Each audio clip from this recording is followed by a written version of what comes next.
본문 열왕기하 16장 10절부터는 이상한 말이 쭉 기록이 되어 있고요. 한번 볼까요? 아하스라고 하는 왕이 아수르 왕 디글랏 빌레셀을 만나러 갑니다. 아하스 왕이. 근데 이 아하스가 이상한 일을 해요. 한번 볼까요? 빌레셀을 만나러 다메섹에 갔다가 거기 있는 제단을 보고 아하스 왕이 그 제단의 모든 구조와 제도의 양식을 그려 제사장 우리에게로 보내게 됩니다. 우리아에게 이제 그 양식을 보냈는데 아하스 왕이 다메섹에서 돌아오기 전에 제사장 우리아가 아하스 왕이 다메섹에서 보낸 그 양식대로 제단을 다 만들게 되었다는 얘기가 10절과 11절 말씀의 내용이에요. 언뜻 보면 무슨 문제야? 아무런 문제가 없는 것 같은데 무슨 제단을 지금 교회를 만들었는데 뭐가 문제야? 이렇게 생각할 수 있어요? 근데 문제입니다.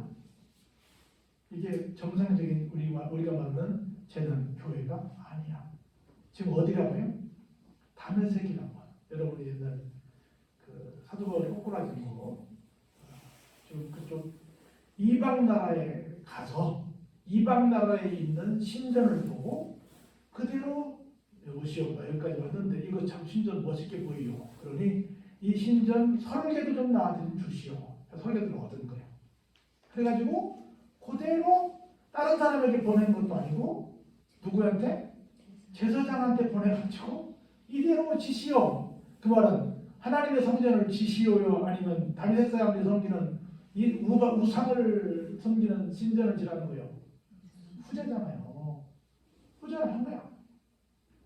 물론 여러 가지 뜻이 있겠지. 첫 번째는 하나님을 안 믿으니까. 그래도 뭔가를 믿고 싶으니까. 거기 가서 보니까 그 이방신이 멋있어도 보이니까. 뭔가 영험하게도 보이니까. 뭔가 그 이방신이 나에게 뭔가 통치하는데 큰 힘을 줄 것도 같으니까 어떤 기대치가 있어서 했을 수도 있겠고 또 하나는 왜 갔겠어요? 뭔가 도움을 요청을 받겠죠. 그러니까 그쪽에서 뭔가 도움을 받기 위해서는 그쪽 왕이 좋아하는 뭔가를 하는 게 좋겠다고 생각했겠죠.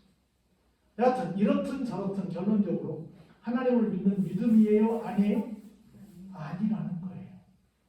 하나님이 기뻐하신 일이 아니라는 것이에요.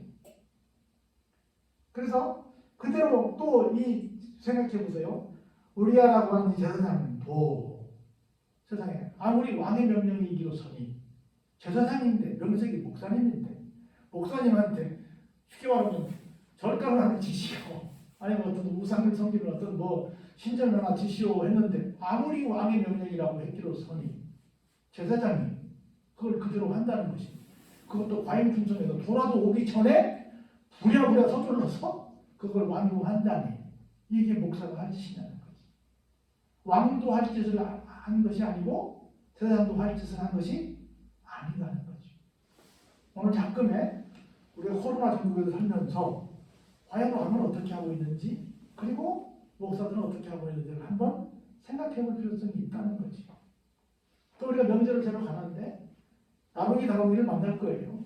근데 그런 사람들 앞에서 정말 우리가 내가 하나님을 믿는 사람으로서 나는 이것을 하고 이것은 안 하오 라고 정말 직설적으로 말할 수 있을 것인지를 생각해보는 아주 짧은 문장이지만 굉장히 많은 걸 생각하게 하는 이 시국과 굉장히 연관된 말씀이 아닌가 하는 생각이 듭니다.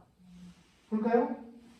돌아오기 전에 제사장 우리아가 아하스 왕이 다메섹에서 보낸 대로 모두 행하여 제사장 우리아가 제단을 만든지라. 다메섹 사람들이 섬기는 그 제단 그 양식대로 그대로 만들었어요. 왕이 다메섹에서 돌아와서 제단을 보고 제단 앞에 나아가 그 위에 뭐예요? 제사를 드렸어요. 이 제사는 하나님께 드렸다는 거예요. 그 우상에게 드렸다는 거예요?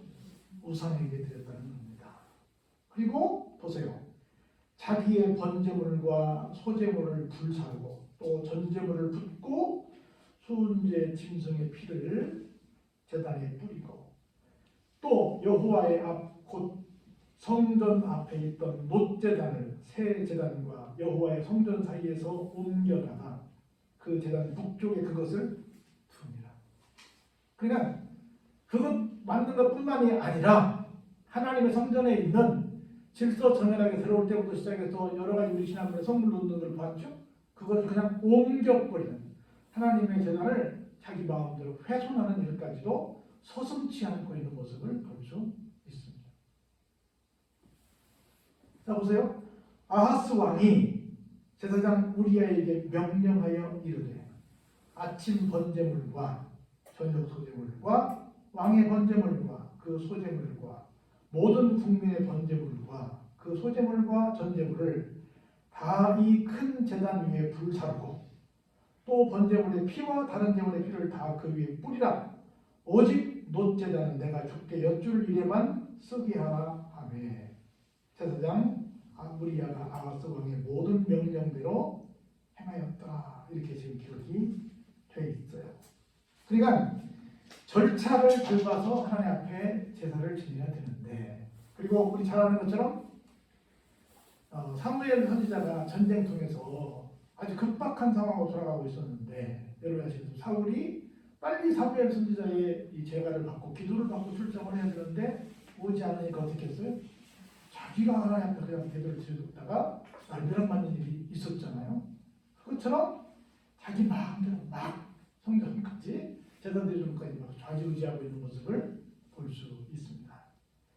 보세요. 아하스 왕이 물두멍 받침의 옆판을 떼내고 물두멍을 그 자리에서 옮기고 또 놋바다를 놋소 위에서 내려다가 돌판 위에 그것을 두며 또 안식일에 쓰기 위하여 성전에 건축한 낭실과 왕이 밖에서 들어가는 낭실을 아수르 왕을 두려워하여 여호와의 성전에 옮겨 세웠더라.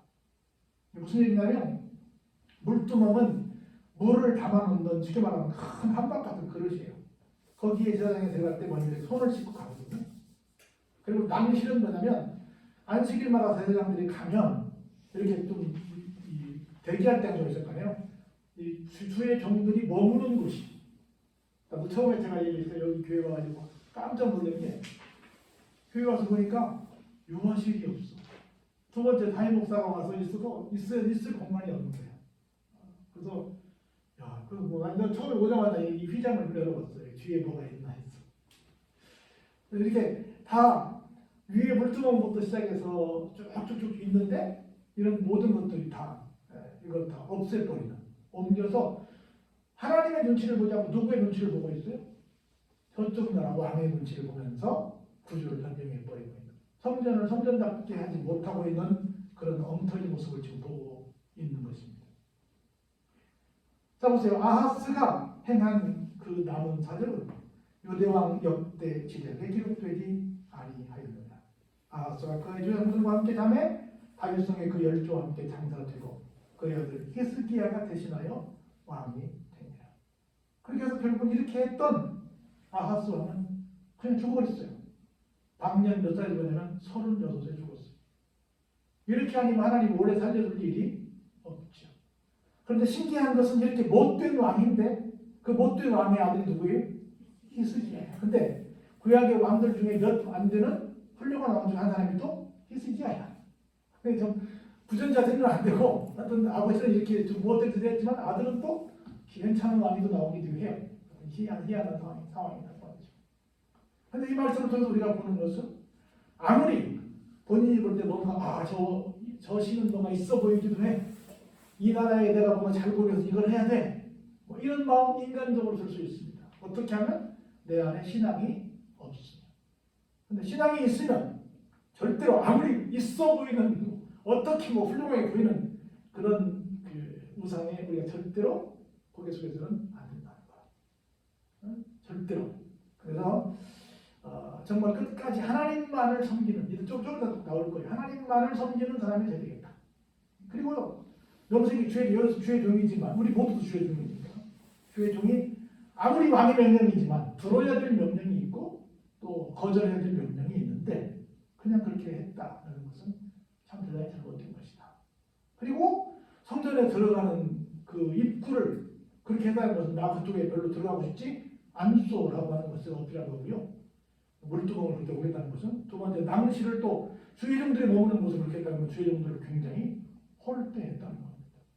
이렇게 교회와 주의 종들을 이렇게 또 홀대하고 또 오히려 이방 나라를 더 숭배하고 이방신을 더 숭배했던 이 사람의 결과는 이렇게 쉽게 말하면 요절한 것으로 끝이 나겠다. 우리가 이번 명절에 어떤 결단을 하면서 시간을 보낼 것인가 다시 한번 생각하는 귀한 계기가 이 말씀을 통해서 얻어지길 주의 이름으로 축복합니다. 두 번째 17장 가볼까요? 이렇게 시작해요. 유다의 왕 아하스 제12년에 이제 남쪽에 있으니까 북쪽으로 넘어갑니다. 엘라의 아들 호세아가 사마리아에서 이스라엘 왕이 되어 9년간 다스리게 됩니다. 북쪽이 사마리아는 북쪽에 왕궁이 있는 곳이에요. 북쪽에 있는 곳인데, 근데 보세요. 이 사람은 여호와께서 보시기에 악을 행하긴 행했는데 그전 이스라엘 여러 왕들에 비해서는 좀 덜 나빴다는 거예요. 조금은 먼저 하는데 하나님을 섬기는 사람은 아닌데 그래도 다른 왕들에 비해서는 좀 덜 나쁜 왕은 왕이었어요. 그런데 보세요. 아수르의 왕 살마네셀이 올라옵니다. 쉽게 말해 쳐들어왔다는 거죠. 저 북쪽에 있는 북동쪽에 있는 아수르가 쳐들어왔어요. 쳐들어보니까 호세아가 어떻게 돼요? 그에게 졌어. 그래가지고 종이 되어가지고 뭘 바쳐요? 조공을 바칩니다. 우리 조공 바친다는 얘기 많이 들었죠? 우리 옛날 어디다 바쳤어요? 중국에 바쳤잖아요. 중국. 패배한 나라가 자기를 이긴 나라에게 이렇게 선물을 드리는 거죠. 조공을 바치게 됩니다. 그런데 그가 애굽의 왕 소에게 사자들을 보내고 해마다 하던 대로 아수르 왕에게 조공을 드리지 아니하매 무슨 얘기예요? 우리가 더 이상 우리 북동쪽에 있는 아수르에게 매여 살 수 없다. 우리 저 남쪽에 좀 멀리 있지만 그 당시에 힘을 가진 애굽에 가가지고 지금 이집트입니다. 이집트에 가가지고 선물을 좀 줘가지고 좀 우리를 도와달라고 하면 우리를 도와서 더 이상 우리가 아수르에게 이렇게 시달리는 일은 없지 않을까 하는 마음을 가지고 그쪽에 가서 청탁을 하게 되었다 그 말이에요. 그랬더니 아수르 왕이 알았어요? 몰랐어요? 알았죠. 호세아가 다시 말해 북쪽의 왕이 이스라엘 북쪽의 왕이 나를 배반했네? 이놈 봐라! 해가지고 와서 어떻게 했어요? 그를 옥에 감금해 둡니다. 그리고는 아수르 왕이 내려와가지고 지역적으로 내려왔지만 이스라엘 쪽 볼 때 올라가서 어떻게 했어요?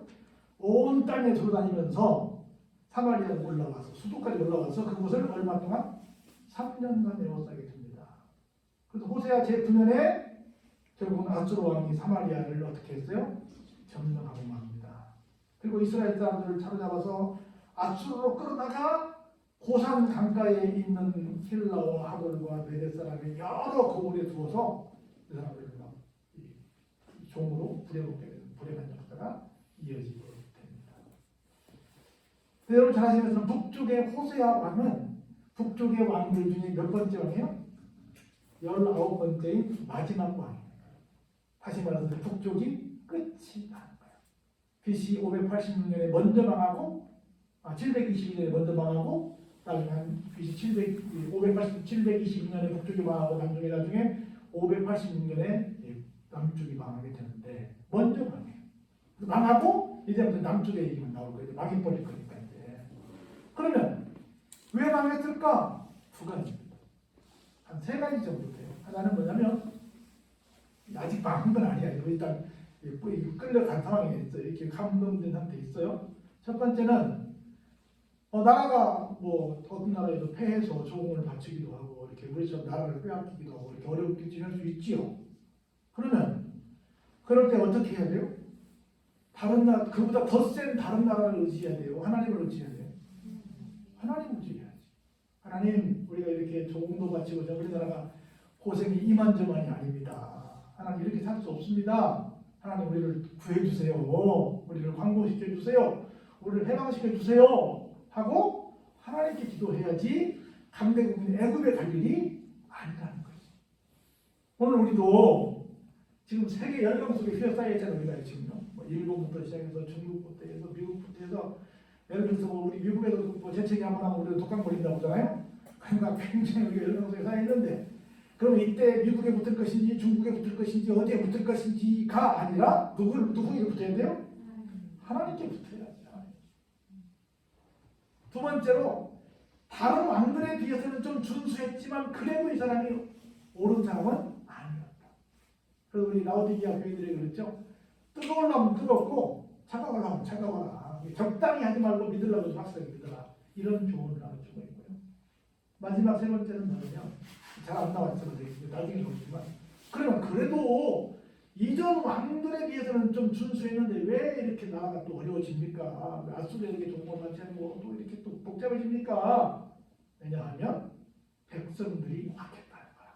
왕은 그런 대로 좀 제대로 해보려고 했대. 부족하지만. 근데 백성들이 안 떠있는 거야.